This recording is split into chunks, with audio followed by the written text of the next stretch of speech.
And Vanessa, yet another home run from the Benevolent Neglect guys, from Ben and Matt, who, as you know, I've known them forever, and our marketing director, AJ, found them at Single Thread, their Syrah in particular, contacted us, I contacted them, and they do very small lots. We've been very lucky to really pretty much take everything they make in certain wines. It's true, and I remember the story that you're talking about. He had the bottle.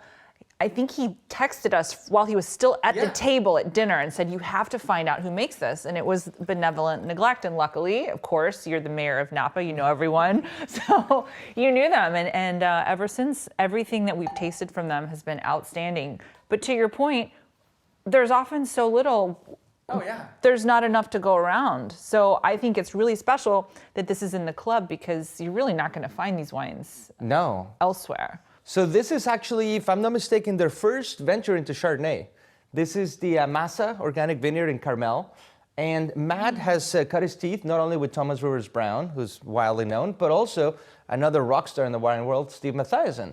And personally, his Chardonnays are, to me, very, very dear to my heart. They're outstanding, yes. Beautiful, crisp elegance and finesse.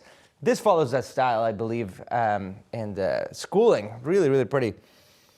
A wine that not only has the tenacious quality and vibrancy of Chablis in the palate, but a little bit of oak, a little ginger, caramel, graham cracker in the nose to me. It has a beautiful balance, I think, of sort of delicacy, that sort of more Chablis-like quality, but there's at the core, there's some weight to it as well. It's not a shy wine, but beautifully balanced. I can completely understand why sommeliers love wines from Benevolent Neglect, because they're so balanced, they're so food-friendly and fun to pair. What would you pair this with? Oh my God, I would do a range. I would either start shucking some oysters right out of the water. Oysters, yes. Or, I mean, I would go crazy with like a country pate and little cornichons, and just have an amazing conversation, go through a couple bottles. Easy to do with this wines. So absolutely. Well, what a treat. And you know, one more pairing I just thought of would be something like squash, winter squash. Don't you think?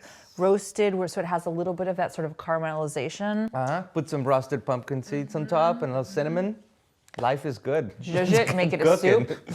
Absolutely. Cheers. Cheers.